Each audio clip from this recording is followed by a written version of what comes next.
Assalamualaikum warahmatullahi wabarakatuh. Alhamdulillahirabbil alamin wa bihi nasta'in wa ala umuri dunya waddin. Wassalatu wassalamu ala asyrafil anbiya'i wal mursalin sayyidina Muhammadin wa ala alihi wa sahbihi ajma'in. Amma ba'du. Kita bersyukur kepada Allah karena sampai pada hari ini kita masih bisa melakukan pembelajaran. Semoga teman-teman yang ada di rumah masing-masing tetap diberi kesehatan oleh Allah.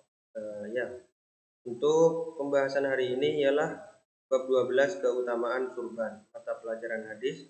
Di sini masih Kak Musfi yang akan memandu menjelaskan. Kak Musfi di sini sama-sama belajar, kita belajar bersama ya. Sebelum memulai pembelajaran, marilah kita membaca basmalah terlebih dahulu. Bismillahirrahmanirrahim. Di sini langsung Kak Musfi sebutkan hadis-hadis yang terdapat pada kitab Lughatul Hadis, tetapi Kak Musfi memakai terjemahan. Hadis nomor 2 pada bab ini, yang dimaksud Kak Musfi nomor 2 pada bab ini, halaman 69 pada terjemahan kitab Lughatul Hadis. Wa qala Nabi sallallahu alaihi wasallam, ta'ammamu fa innal malaikata ta'ammamat. Nabi sallallahu alaihi wasallam bersabda, bersurbanlah kalian semua karena sesungguhnya malaikat itu bersurban. Nabi di sini menganjurkan kita untuk memakai surban karena malaikat itu memakai surban. Jika kita tarik kesimpulan, malaikat saja memakai surban, makhluk Allah yang mulia memakai surban, itu berarti surban itu merupakan benda yang mulia bagi kita jika kita memakainya. Hadis yang nomor 2, hadis nomor 7 pada bab ini halaman 71. Waqala Nabi sallallahu alaihi wasallam, ta'ammamu fa inna syayatin la tata'ammam. Nabi sallallahu alaihi wasallam bersabda, bersurbanlah kalian semua. Sesungguhnya setan itu tidak pernah memakai surban. Jadi kenapa Nabi menyuruh kita untuk memakai surban? Karena sesungguhnya setan itu tidak memakai surban.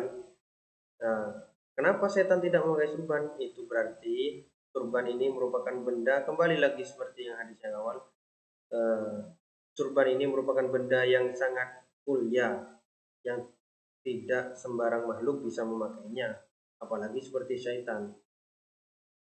Jadi menganjurkan Nabi itu kita sebagai manusia memakai surban.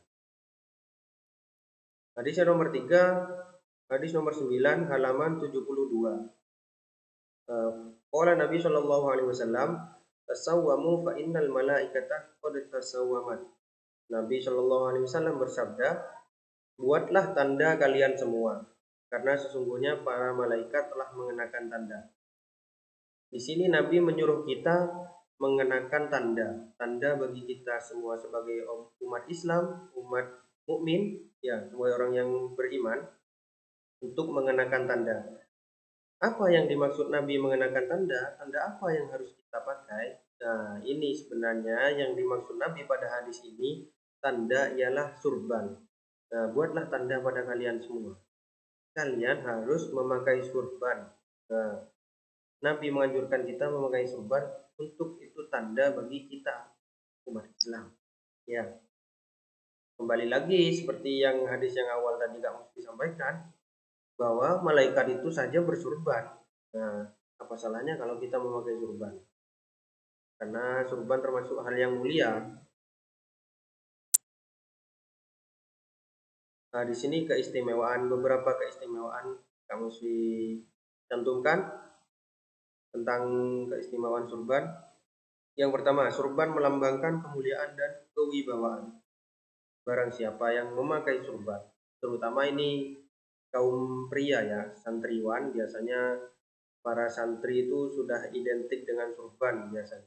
Di tempat pondok pesantren di mana-mana pun itu banyak memang surban itu dipakai oleh kalangan santriwan. Surban itu melambangkan kemuliaan dan kewibawaan. Kenapa kok bisa begitu? Kalau teman-teman nggak percaya, biasanya para kiai-kiai, para pendakwah-pendakwah yang ceramah itu kebanyakan memakai surban, ada yang di kepalanya, ada yang diselempangkan di bahunya.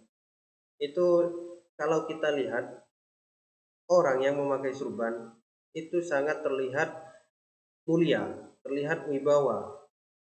Itulah kenapa surban itu bisa dianjurkan oleh Nabi. Ini untuk yang keistimewaan yang kedua, sesungguhnya malaikat bersurban seperti yang di hadis tadi. Dan seterusnya malaikat memintakan rahmat bagi orang yang bersurban di hari Jumat. Nah, ini sebenarnya nyambung seperti pembahasan kamus yang sebelumnya di keutamaan hari Jumat itu. Nah, ditambah dengan keistimewaan atau keutamaan dengan surban. Jadi, malaikat memintakan rahmat bagi orang yang bersurban pada hari Jumat. Jika mau berangkat ke masjid, itu alangkah baiknya kita menggunakan surban. Terusnya, malaikat memohonkan ampunan bagi orang bersurban di hari Jumat. Selain malaikat itu memohonkan rahmat untuk kita, malaikat juga memohonkan ampunan dosa yang telah kita lakukan bagi orang yang memakai surban di hari Jumat. Ini yang terakhir, sholat memakai surban lebih baik daripada tidak memakai surban. Jika kita mempunyai surban, alangkah baiknya kita pakai surban itu ketika sholat, karena keistimewaannya lebih dibandingkan tidak memakai surban. Mungkin itu saja keistimewaan yang Kak Musfi sampaikan. Masih banyak keistimewaan yang lain, bisa ditemukan di referensi yang lain mungkin. Untuk pembahasan hari ini Kak Musfi cukupkan ya. Untuk tugasnya hadis-hadis yang tadi bisa ditulis ulang, sekaligus terjemahannya nanti dikirim ke Google Classroom. Mari kita tutup pembelajaran hari ini dengan bacaan hamdalah. Alhamdulillahirrabbilalamin. Jika Kak Musfi ada kesalahan kata atau maupun tingkah laku, mohon dimaafkan. Assalamualaikum warahmatullahi wabarakatuh.